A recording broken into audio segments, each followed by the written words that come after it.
Hello friends, welcome to my channel Tech Vinigyan. If you like my videos, then please like and subscribe it in the YouTube channel.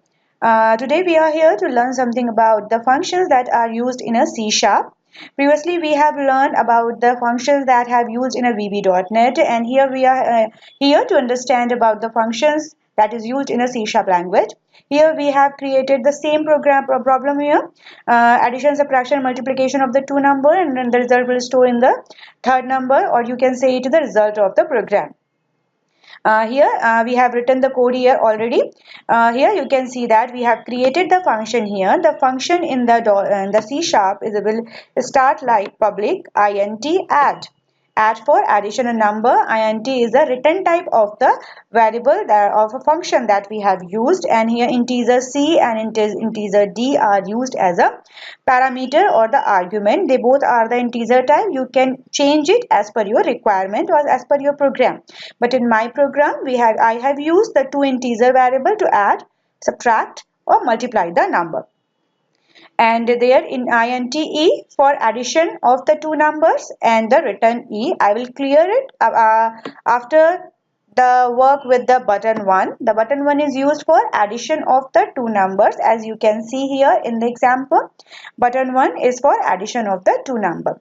Here you can see see here int a, b and z.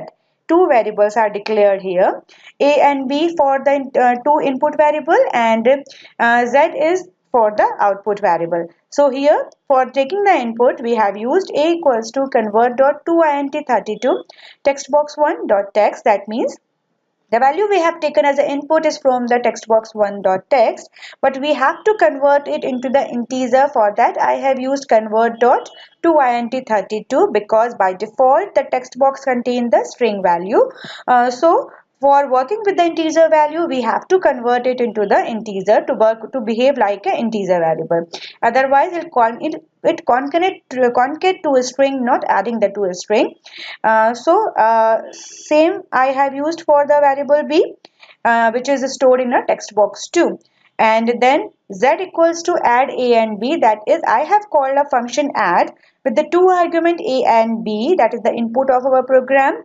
And after when we call the function, then the return value will store here in add and then store in the variable z, and then we display it into the text box 3. So text box 3 equals to convert.toString z, that means the result we have stored in the text box 3 should be in a string format. So we convert the integer value into the string like convert.toString z. So let's come to this point, which is very important for the functions. Here we call the function name add with the two parameters a and b, which we have written here, this one. So it will return the integer value with the argument c and d. C store the value of a and d store the value of b. And int e is declared here, that is used for adding the two numbers c and d, and the result will go to the e. Then we return e. And the value of the e is returned from where it is called is from here. So it goes to the variable z, and we display the value of variable z into the text box 3. So same we have worked with the subtraction work. For subtraction, we have called the function sub ab, where the two numbers are subtracted. You can see here the two numbers c and d are subtracted here, and the remaining the statements are similar. And in the button 3, we have called the mult function with the similar two arguments a and b, and the mult code is written here, where we have used the operator difference here c into d, which also return the multiplication value in the e, and the e is stored in the z, and then the value of z will be displayed in the text box 3. So let's see how it works. We run the program.